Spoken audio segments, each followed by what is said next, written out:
వెన్నెల అయితే అలా మేడ మీద నుంచి దిగుతూ వస్తూ ఉంటుంది. అది చూసి అక్కడ ఉన్న నందిని అయితే వెన్నెలని పిలుస్తుంది. ఇక వెన్నెల అయితే వాళ్ళ అత్తయ్య కోసం అని చెప్పి అలా దగ్గరకు వస్తుంది. ఏంటి అత్త అని చెప్పి అంటుంది వెన్నెల. దాంతో అక్కడ ఉన్న నందిని ఇలా అంటూ ఉంటుంది, ఈరోజు నీకు పెళ్లి చూపులు అరేంజ్ చేశాను. నేను నీకు పెళ్లి చేయాలని నిర్ణయం తీసుకున్నాను.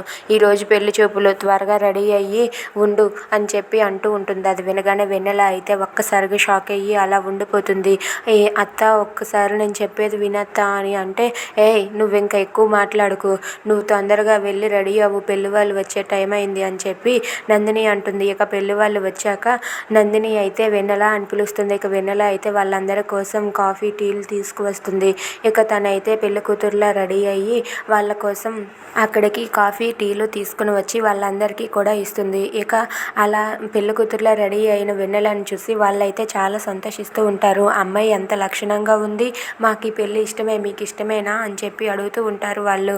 దాంతో అక్కడ ఉన్న నందిని అయితే, నీకు కూడా ఈ పెళ్ళి అంటే ఇష్టమని చెప్పు వెన్నెల, ఎందుకు మౌనంగా ఉన్నావు, ఈ పెళ్ళి అంటే ఇష్టమని చెప్పు అని చెప్పి నందిని వెన్నెలని బలవంతంగా చెప్పమంటుంది. దాంతో వెన్నెల అయితే అలా మౌనంగా ఉండిపోతుంది. అది చూసి నందిని తిడుతూ ఉంటుంది. Please subscribe our channel.